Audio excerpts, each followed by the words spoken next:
Welcome to Education. Join the conversation. My name is Armando Vilaseca, and I'm the Commissioner of Education for the state of Vermont.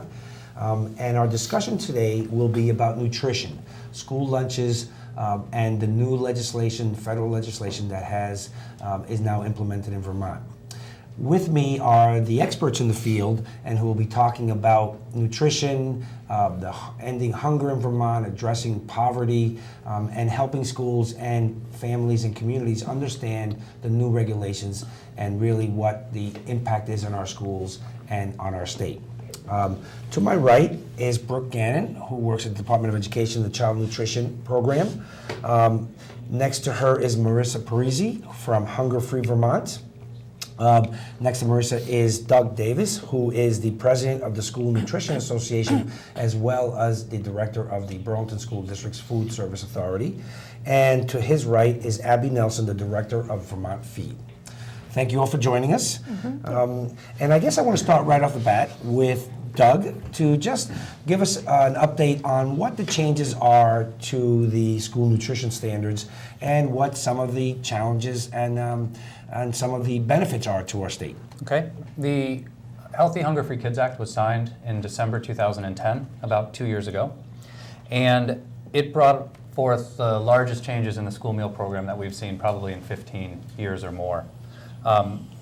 Most of the program began implementation this school year for lunch. Some of the stuff that started early was price equity. So some of the parents out there might remember that their meal prices have gone up maybe 2 years in a row. Most certainly, most schools in Vermont have experienced a price increase over the last 2 years. The price equity rule says that children receiving subsidized meals, free or reduced priced eligible children, the reimbursement that comes in from the federal government cannot be used to subsidize the price of a meal that's being served to a full paid child. So what that means is there's a formula, and if schools were charging under the reimbursement amount, they were asked to raise their prices. The reimbursement amount for a free lunch is about $2.86, and many schools were under that amount. So there's a systematic change to bring meals up to that rate. So that was the first change people probably saw. July of this year, we were asked to implement some of the actual meal pattern changes. And the things that have come most in the news, I would say, is the fact that now we have limits on grains and proteins, which means schools that were serving salad bars with dairy products on them or grain salads on them, pasta salads, have to limit that because at grades 1 through 5, we're limited to 9 grain servings and 10 protein servings, and then those servings go up as the child ages and through the school year, through the schools. A lot of the challenges that schools are facing with that is that we've never had to count those grains or proteins in that way before. We always had minimum requirements, but never maximum requirements. The challenge around that in Vermont is that Vermont was doing a really great job creating salad bars for kids and creating really innovative lunch programs for kids. And as we are asked to limit proteins and grains, that really takes some of the creativity away from the food service directors around what that salad bar might look like. The new regulations, though, also bring great advantages, I feel. It has asked that we increase fruits and vegetables for our kids, and that the fruit and vegetable servings, whereas the others are limited, fruits and vegetables are an unlimited serving. So we are able in Burlington to offer 8 or 10 different kinds of fruit and vegetables on a daily basis while not limiting the amount that the children are allowed to take. Also, the vegetables are divided into categories, which was never the case before. It was always just fruits or vegetables. Now the vegetables are broken into leafy green vegetables, orange vegetables, red vegetables, and so on. That has allowed schools to be more creative with what they're being able to offer and also create meals that are more diverse in terms of vitamins and nutrients. And the goal around the meal program changes was to make the meal pattern healthier for kids. We all know that we are facing an obesity crisis in this country. It is causing healthcare costs to increase, and I believe, as do the folks at IOM who created the basis on which the regulations came from, feel that if we can change the eating habits of children, we might be able to kind of curb the obesity and the diabetes. The changes are difficult because they are so profound based upon what we've been doing in the past. But I think that through School Nutrition Association of Vermont, certainly the Child Nutrition Office here at DOE, and Vermont FEED doing a lot of trainings, I think that we're going to be able to weather this pretty well. I think Vermont does a really good job with their meal program. Great. And it continues to be a learning process, I think, for many people, and we will continue. I think, Brooke, I wanted you to address a little bit about some of the training that's been provided and what that has meant at the school level. Yeah, as Doug was speaking to, all of the changes have been implemented over the last year. They were proposed and now are required. So we did a lot of training last year through our Summer Institute, and Nancy and Lori and I have been traveling around the state to do regional trainings to cover all of the bases. Started with some meal pattern training to go over the changes. Then we focused on menu planning. Because, like Doug said, there are different subgroups for the vegetables, and so over the course of the week, they're required to serve a certain amount. It's requiring them to take a different approach to their menu planning, where they didn't maybe look over the course of the week. There were requirements per day, and now they have to have certain minimums over the course of the week. So a lot of training around menu planning as a way to start, and then this certification process that they have to do. Hunger Free Vermont and Department of Ed are working with UVM interns to train them to work directly with the schools, hands-on. That's been going really well, some dietetic interns. And we're just going on with everything else that people are asking, questions, constant phone calls, so a lot of technical assistance. But from what I understand, this may be new to the general public, but the food service people, the folks in schools, have known that this was coming, and there has been training prior to this year. So the rollout is difficult for some, but for the majority of our food service folks, they were aware of it and were preparing for it. Yeah, the ones that implemented the changes started serving more beans, leafy greens, the whole grains. They've had a really easy year when it's now required. So it's the other schools that are just starting to serve those new foods that are struggling a little bit. Abbie, from your perspective, because you work very closely with the schools, and you work very closely with schools, particularly around local products. Could you just give us the perspective that you have and how you've been engaged in this work? Well, gladly. I think that these changes are a huge opportunity for local food, and I know that some schools are feeling the opposite, and I believe, well, first I'll say that the opportunity, there's a couple. One is that if we're talking about how can all kids have access to local fresh product, school is a great site for that. So from Vermont FEED's perspective, farm to school is about food access. That's one thing I want to point out.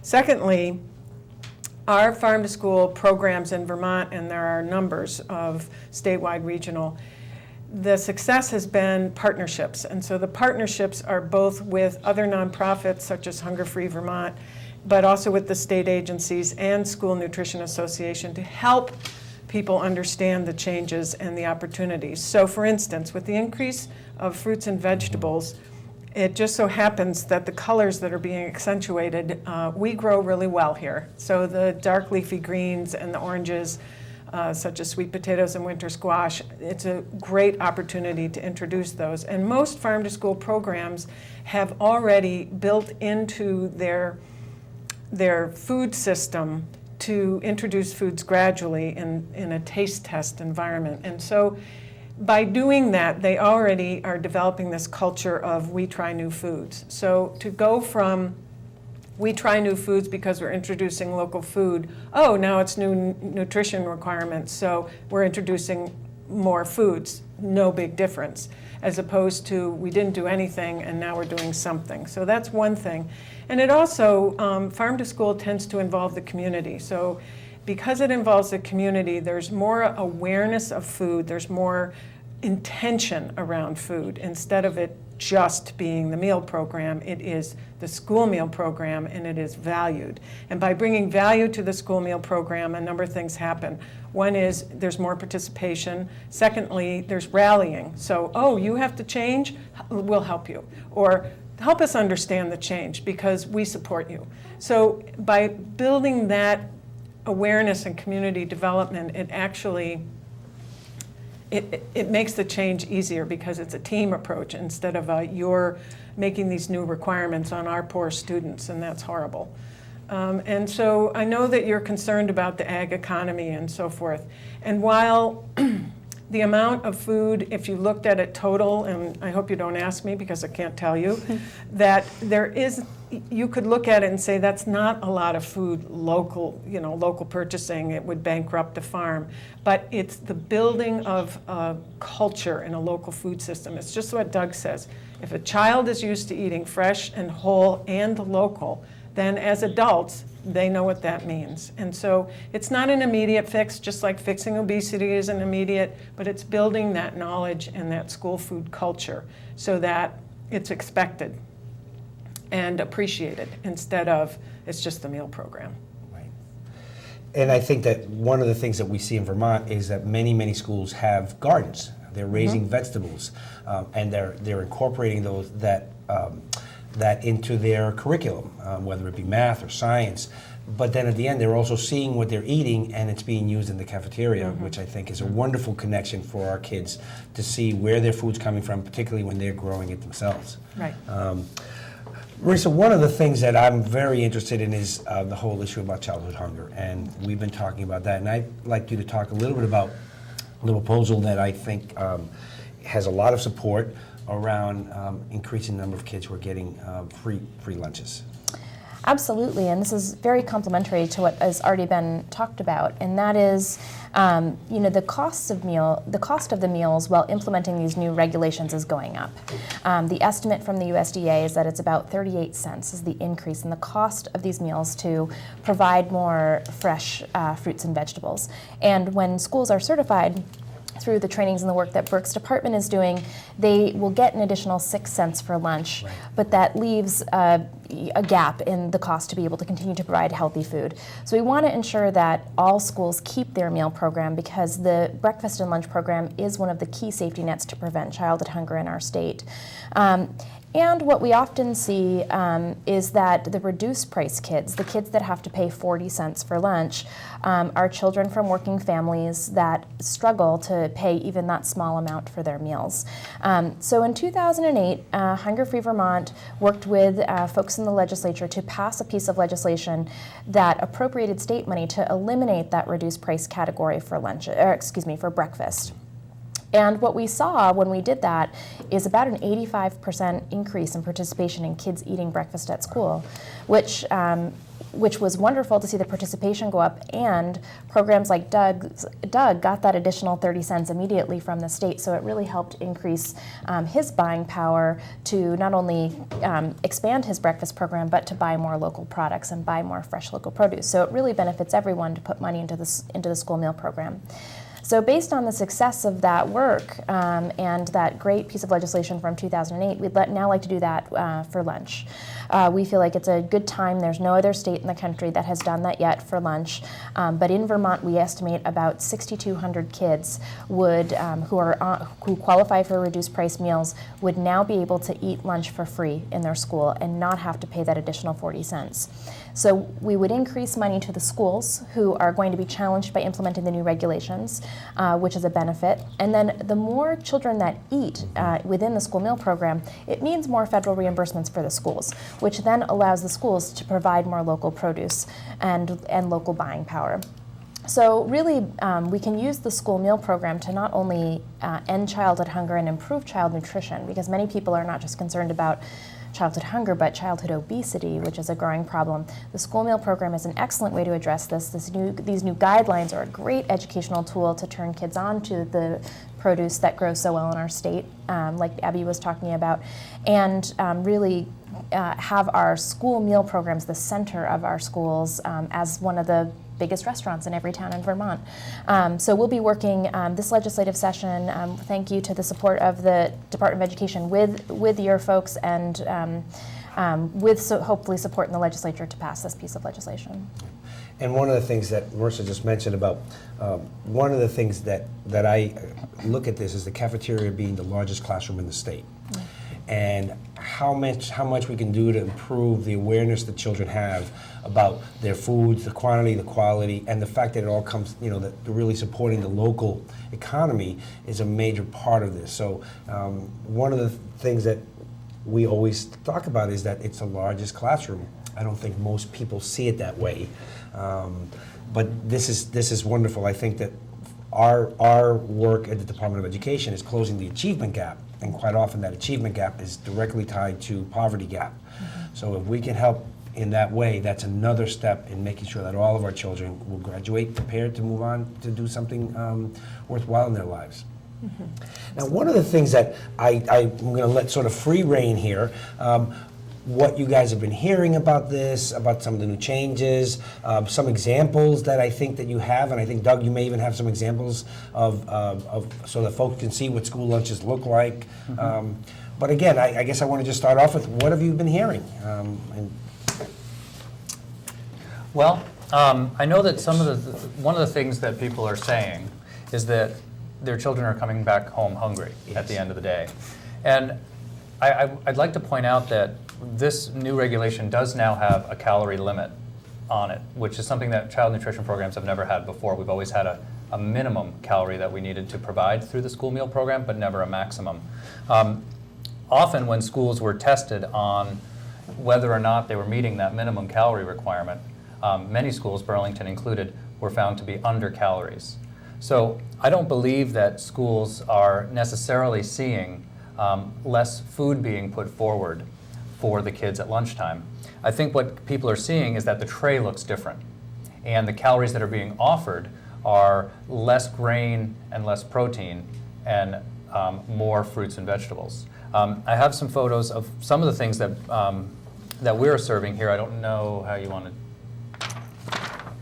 to, but I think what's important for people to realize is that the fruits and vegetables that people are serving now are unlimited, and the amount of creativity that the food service directors now have has grown a little bit, or has to grow a little bit to meet those children's needs. One of the things that a lot of schools are doing is providing non-meat proteins, beans, legumes, to help meet that the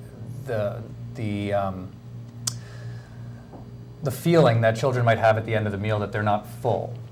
We provide a vegetarian soup every day. We also provide black bean proteins in the form of either black bean crumble, black bean burgers, hummus, those sorts of things, to give children the opportunity to make changes. I think that the fact that children are hungry might be that some of the foods that are being offered to them are not familiar. I think removing the grains and the proteins has forced them, or is trying to move them towards making a more vegetable and fruit-based choice when they come through the line. And that is something that we're going to have to work with kids to make that change more comfortable. Abbie, we were having a discussion earlier about some of these things as well. You're in the schools, you work directly with school folks. What are you hearing, and what are some of the realities and some things that we're hearing that may not always be factual? Well, I am hearing both sides of the spectrum. In some cases, folks are thinking, well, this is great. It's an opportunity to showcase the produce that we've been wanting to showcase and the variety that we grow in Vermont. But on the other hand, they need the time to prepare those fruits and vegetables. So if you increase the amount of servings, you're increasing the amount of time to prepare and the skill level of the folks who are dealing with those. So that is a change in terms of providing more produce in general. And also, however, as Doug said, the creativity starts coming out when people are challenged to produce these dishes that aren't just grain and protein based. It's not a meat and potatoes scene anymore, so that if you have in general a meat and potatoes kind of program, it looks sparse because, oh my gosh, we've got 2 apples being served, or canned pears and apples, or broccoli and cauliflower, for goodness sakes. And so change is hard, and we all know it. We all know it from making our own diet changes, whether it's for health or for because our best friend's doing it, whatever it is, we have difficulty when we're changing diets. And so too, if there's a sudden change, that's what people are feeling. Someone changed my diet, I don't like it. And but a number of schools who started early are using it as an opportunity. They normally serve a variety of things. The kids are less in shock around it. And mostly I'm hearing, oh my gosh, the paperwork. It's more time consuming for sure to start a new system. And once that system starts, then it'll become ordinary.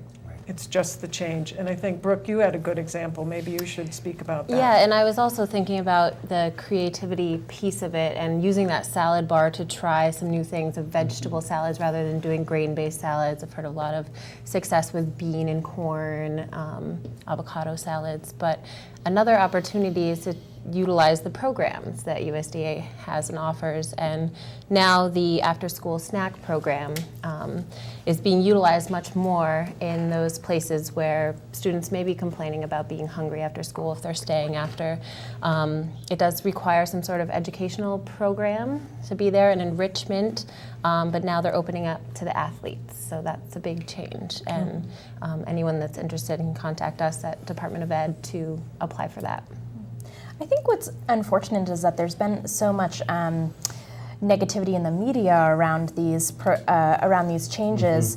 But from our perspective at Hunger Free Vermont, we've really talked to more schools who did struggle, did have challenges getting the requirements in line for the school. But really, ultimately, it's been a very positive change. And many schools have told us that they've actually seen their participation go up, and this has been an opportunity to get their staff to more training, to really think creatively about how they market their salad bar to children.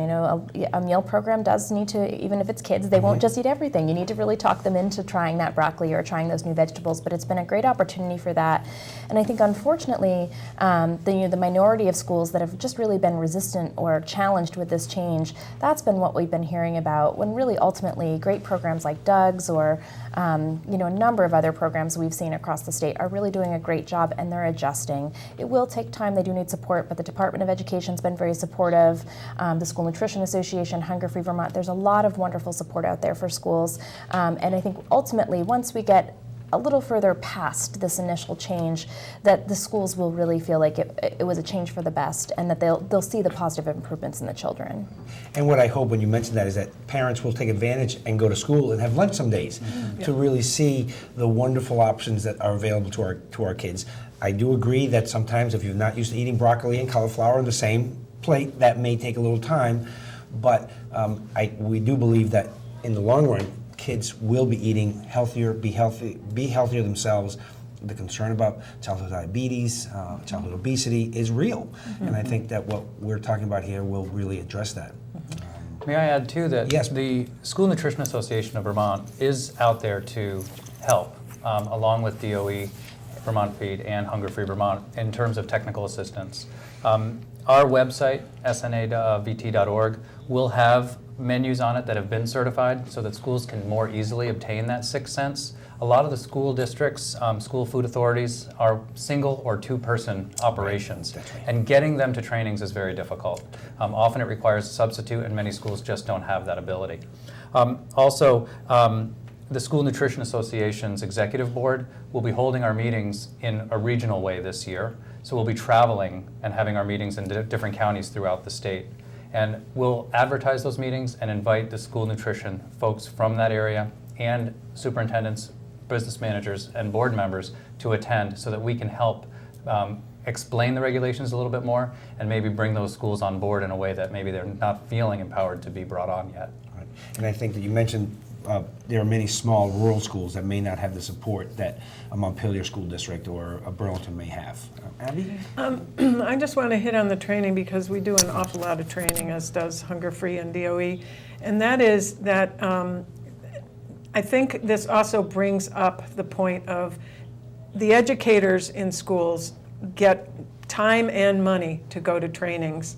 And what is apparent, particularly in the smaller schools, is that this is not built into the budget. Right. It's not built into their time off. I've heard stories of, if you want to go to training, fine, but you have to not only find your own sub, but you have to pay your sub, those kinds of things. And it absolutely, the training has been the tipping point for these schools to climb on board, to feel empowered to be able to make the change. And if the school district doesn't support that, or the school administration doesn't support that, then yeah, it's really difficult to make changes. And I think, Abbie, you hit on something that I think our school superintendents, our school principals, our school boards really have to be engaged in this and be supportive, because this change doesn't happen without the appropriate training, like Brooke and our department has done, how all of you've done. So they really need that support from the leadership, and I think that school boards should be engaged in this and really supportive of it. Absolutely. Well, we've come to the end of our show. I hope that you learned some things here about our new programs, our new requirements, and really ultimately about making food and the food service areas of our school part of the learning environment, and having our children eat wholesome, healthy foods, that much of that coming locally. So again, thank you very much for being here. I really appreciate it. Look forward to our continued work together. And until next month, thank you very much.